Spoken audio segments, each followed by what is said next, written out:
Olá pessoal, hoje a gente vai falar um pouquinho sobre os instrumentos básicos para o cuidar. Eles são instrumentos, mas não são coisas, tá? Então eles são recursos, na verdade, utilizados para o nosso exercício profissional. Eles são recursos empregados para se alcançar um objetivo ou conseguir resultado no nosso ver ao paciente, no cuidado ao paciente, tá? Então, é um conjunto de conhecimentos, habilidades fundamentais para o exercício profissional da enfermagem, visando o cuidado, que é o nosso objeto de trabalho. Nós temos 8 instrumentos que são bastante utilizados no nosso dia a dia, que é a observação, o método científico, criatividade, a comunicação, o trabalho em equipe, o planejamento, a avaliação e também a destreza manual e a habilidade psicomotora. A observação, ela vai ser o primeiro passo para a execução dos cuidados. A gente deve olhar o paciente com atenção, perceber com os órgãos do sentido, muitas vezes o que ele está nos falando, porque por várias vezes ele não vai verbalizar para a gente alguma informação. Então, com a observação a gente pode perceber. O cuidado que a gente deve ter com esse instrumento é de não observar o que se espera encontrar, né? Então, ir ali desarmado para frente do paciente e observar realmente o que ele está tentando nos dizer, nas entrelinhas, né? Ser sensível para a observação. Muitas vezes na observação a gente tem várias coletas de dados riquíssimas que a gente não tem com as palavras do paciente. O método científico, ele vai estar falando da coleta de dados em si, das respostas aos problemas encontrados nessa coleta de dados e nas tomadas de decisão que a gente vai escolher para estar sanando esses problemas. A criatividade, ela é uma disposição para criar, né? E quando a gente cria, geralmente a gente cria a partir da percepção de um problema.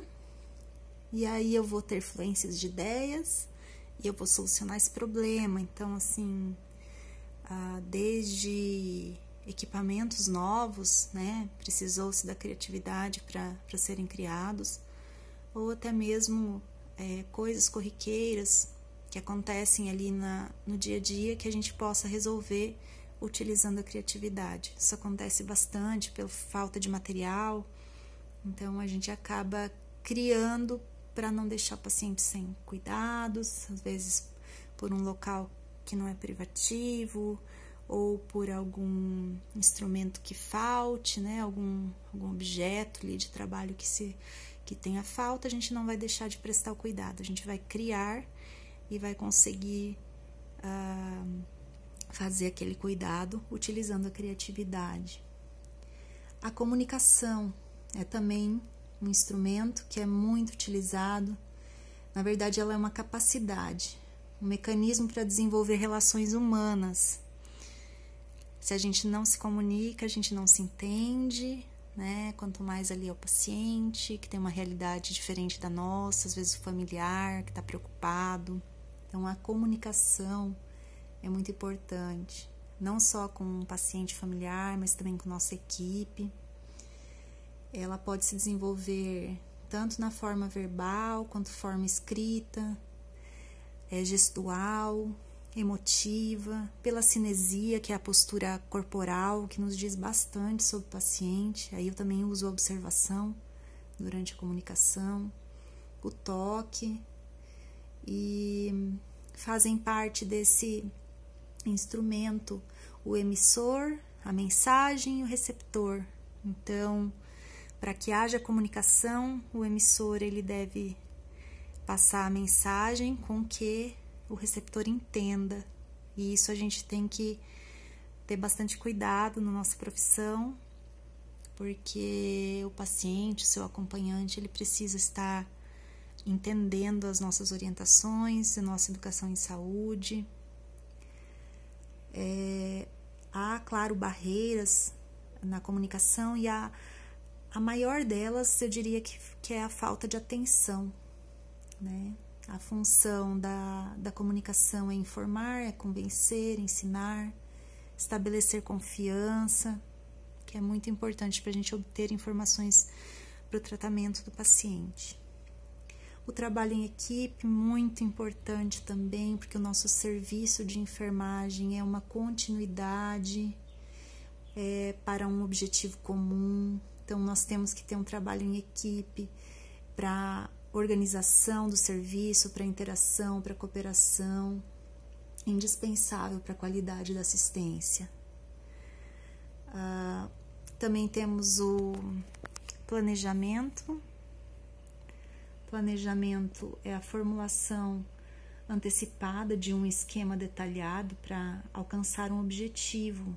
Então, é uma tomada de decisão que eu vou estar fazendo com base em objetivos e fatos. Então, eu vou planejar desde uma ação simples até uma ação mais complexa. Vou dar um exemplo de planejamento. Quando eu vou fazer um procedimento para o paciente, eu já vou planejar um carrinho com o material que eu vou estar utilizando para chegar até o paciente com tudo pronto, para que eu não precise ficar entrando e saindo do quarto toda hora. Isso é um planejamento simples de qualquer ação de enfermagem.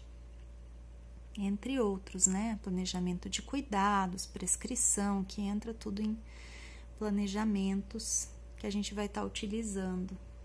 A avaliação, que é um processo contínuo, ela está dentro de vários dos instrumentos. Ela é um processo contínuo e ela avalia a qualidade de um processo ou de uma ação. E a destreza manual e a habilidade psicomotora, para terminar, que é o saber fazer. A agilidade em fazer, a competência em fazer, que a gente vai estar desenvolvendo a partir de estar treinando procedimentos, tendo firmeza nas nossas mãos, mas sabendo como fazer, o porquê eu estou fazendo, tá? Então, todos esses instrumentos fazem parte do nosso dia a dia e essa aula é introdutória para a matéria do segundo bimestre, que é a sistematização da assistência de enfermagem, tá? Então, já vou deixar disponível para vocês e se vocês, caso quiserem procurar mais sobre o assunto, já falei, tem o livro da Ciência Arubo, tá bom? Kawamoto também tem, e estarei para tirar dúvidas.